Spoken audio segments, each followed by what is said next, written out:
เมื่อนี้ท้าวย่าจะพาพี่น้องไปเที่ยวจังหวัดกาฬสินธุ์ครับมีพี่น้องคนใดมักเดินทางคือจังซุผม2คนบ่น้อครับผมกับอิมมี่เป็นคู่ที่มักการเดินทางเป็นชีวิตจิตใจแต่บ่ได้พากันอินกับความสวยงามของธรรมชาติเด้ครับบ่ได้มักแล่นตามแสงบ่ได้พากันไปเบิ่งแสงพระอาทิตย์ตกพระอาทิตย์ขึ้นแล้วก็บ่ได้รู้สึกตื่นเต้นกับหมอกอันหนาๆเด้ครับซุ่มผม2คนแค่อยากไปไสก็ได้ครับขอแค่ได้ใส่ชีวิตเทิงรถเพื่อให้เจ้าของได้ไปพบเจอกับสภาพแวดล้อมได้เห็นวิถีชีวิตของผู้คนในที่ใหม่ๆและได้เห็นประเพณีวัฒนธรรมที่บ่เคยเห็นแค่นี้แหละครับที่ซุ่มเฮามักแล้วเป็นหยังเทื่อนี้ซุ่มผมต้องพากันไปที่จังหวัดกาฬสินธุ์จังพากันเบิ่งเอาถ่ายคลิปเด้อครับเด้อการเดินทางในเทื่อนี้ผมเฮ็ดหน้าที่เป็นพลขับครับส่วนอีมี่มีหน้าที่เป็นคนเบิงเส้นทางแต่ว่าขึ้นรถได้บ่โดนขับรับจ่อยก็เหลือแต่ผมนี่แหละครับต้องนั่งขับรถไปผู้เดียวโดยการเดินทางในเทื่อนี้ครับผมเฮาจะใส่เส้นทางอยู่เทิงเขาเริ่มต้นจากการขับรถออกจากบ้านเจ้าของขับบึงกาฬผ่านไปที่อำเภออากาศอำนวยจังหวัดสกลนครซึ่งมาฮอดจุดนี้ครับผมขอชื่นชมพี่น้องแถวนี้อย่างนึง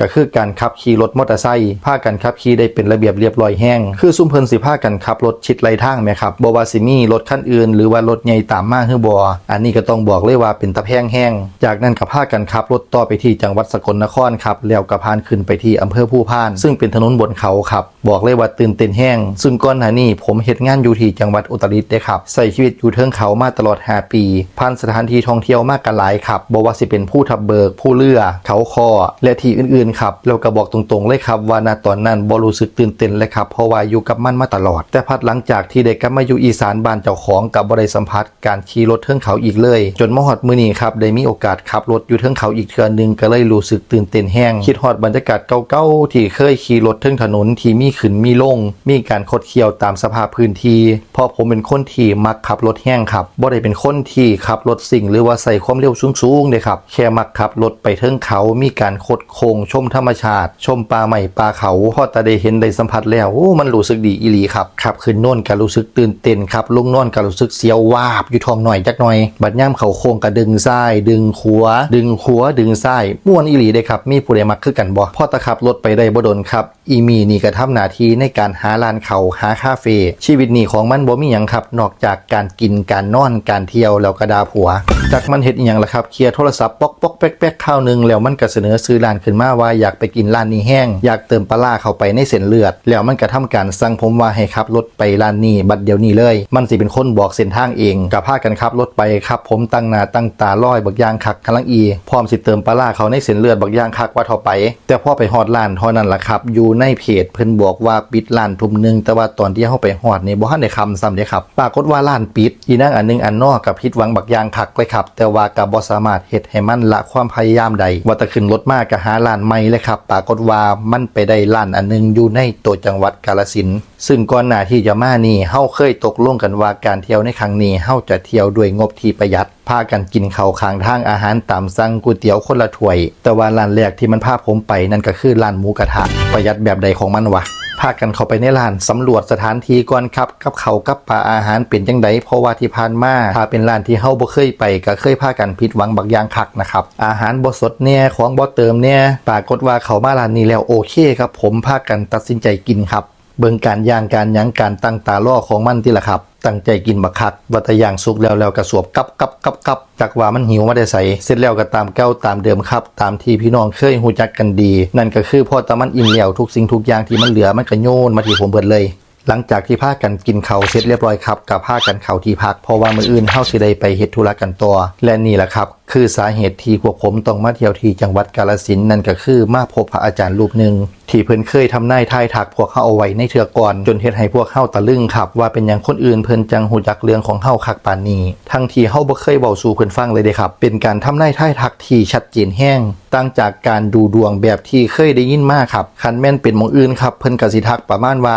เฮาไปยืมเงินคนไกลโตก้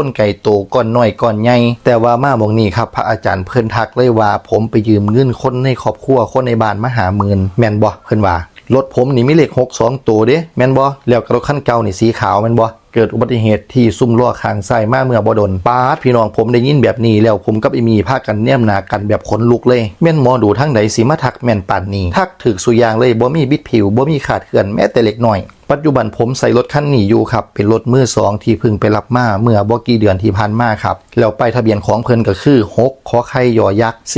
4864กรุงเทพมหานครซึ่งตอนที่ผมจะไปเอารถคันนี้ครับผมเงินผมบ่พอครับก็เลยไปยืมเงินน้องสาวมาก่อน 50,000 บาท 50,000ตรงๆเป๊ะๆเลยครับแล้วรถคันเก่าของผมก็คือรถคันนี้ครับเป็นรถสีขาวหลังจากที่ได้รถคันใหม่มาครับผมก็ได้เอารถคันเก่าคันนี้คันสีขาวไปให้น้องสาวใส่ต่อพอมันเอาไปใส่ต่อครับได้บ่โดนก็มีคนขับรถออกจากซอยมาบ่ได้เบิ่งครับมาซนเข้าไปที่ซุ้มล้อข้างซ้ายของมันป๊าดอีหยังสิมาตรงคักปานนี้แล้วเพิ่นก็ยังทักผมต่ออีกเด้ครับว่าผมนี่เป็นคนที่บ่เชื่อในเรื่องของการดูดวงอันนี้ก็ถึกอีกครับพี่น้องเพราะว่าถ้ามีหมอดูคนใดสิมาดูดวงมาทำนายทายทักผมนี่นะเจ้าบ่ต้องมาทำนายทายทักเรื่องอนาคตข่อยดอกแค่เจ้าทายถือว่าตอนนี้ข่อยใส่กางเกงในสีหยังอยู่ถ้าเจ้าทายเรื่องอดีตหรือว่าเรื่องปัจจุบันข่อยถือเจ้าจังมาทายเรื่องอนาคตของข่อยนี่แหละครับอันนี้เพิ่นก็ทักถึกอีกบอกเลยว่าทุกเรื่องที่เป็นเรื่องของอดีตนะครับพระอาจารย์เพิ่นทักถึกเบิดเลยและนี่แหละครับเป็นสาเหตุที่เฮ็ดให้ผมเชื่อพระอาจารย์ที่เพิ่นทำนายทายทักเรื่องอนาคตของผมแต่ก็บ่ได้เชื่อเพิ่น 100% เด้ครับแค่ฟังไว้เป็นแนวทางในการใช้ชีวิตแค่นั้นแล้วพระอาจารย์เพิ่นก็ยังท้าพิสูจน์อีกเด้ครับว่าผมนี่มีตำหนิไข่ตุ่มแมลงวันอยู่ที่อวัยวะของเจ้าของแม่นครับคือหม่องนั่นแหละเพิ่นบอกว่าอยู่หม่องไข่นี่สิมีจุดนึงเด้อแล้วก็อยู่หม่องล่ำมันอีกจุดนึงซึ่งทั้ง2จุดนี่ครับผมจะอยู่ทั้งข้างขวาปาดพี่น้องตั้งแต่เกิดมาไผสิไปคิดว่าเจ้าของต้องไปนั่งเบิ่งอันนั้นของเจ้าของแหมนั่งเบิ่งบ่พอครับพี่น้องเบิ่งแล้วต้องยกมือไหว้สาธุอีกต่างหาก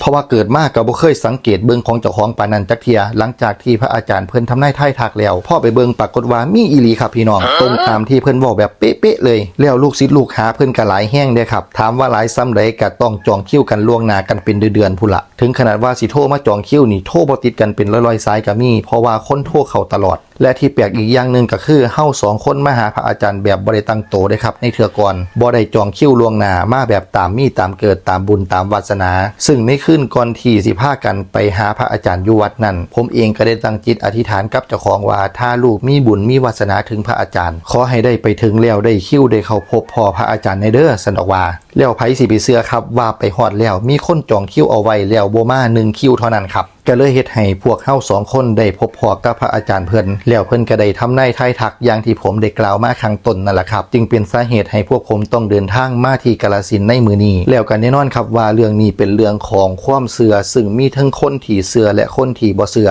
ตามแต่วิจารณญาณของแต่ละคนส่วนตัวผมเองนั่นความเชื่อและความงมงายเป็นเรื่องที่อยู่ติดกันครับแล้วแต่วิจารณญาณแล้วก็เหตุผลของไผของมันในการที่จะแบ่งแยก2เรื่องนี้ออกจากกันแล้วก็แน่นอนว่าเรื่องของความเชื่อครับพี่น้องมีทั้งคนที่เชื่อและคนที่บ่เชื่อแล้วคน2กลุ่มนี้ครับก็มักจะเกิดปัญหาระหว่างกันเพราะว่ามีการนำเหตุผลของเจ้าของมาโต้แย้งซึ่งกันและกันบางเทื่อก็ลบลู่กันแน่ด้วยฆ่ากันแน่ต่างๆนานากันไปครับแต่สำหรับผมเรื่องแบบนี้นะครับคนที่เชื่อก็บ่ต้องไปลบลู่ดูถูกความเชื่อของผู้ใดดอกครับถ้าความเชื่อนั้นเขาบ่ได้มาเฮ็ดให้เฮาเดือดร้อนแล้วก็คนที่มีความเชื่อก็บ่ต้องพยายามยัดเยียดความเชื่อของเจ้าของให้กับคนอื่นมาเชื่อตามเฮาแล้วก็บ่ต้องใส่ความเชื่อของเจ้าของไปตัดสินผู้ใดว่าผู้นั้นดีผู้นี้ดีผู้นั้นบาปผู้นี้บุญเพียงแค่นี้คน2กลุ่มนี้ก็สามารถอยู่รวมกันได้อย่างปกติสุขล่ะครับแล้วสุดท้ายนี้ก็ขอบคุณพี่น้องทุกคนครับที่เข้ามารับชมประสบการณ์ในการเดินทางของซุมเฮาในเทื่อนี้ไว้โอกาสหน้าท้าวย่ามีโอกาสสิมาเว้าเรื่องใหม่ๆให้พี่น้องได้ฟังขอบคุณครับ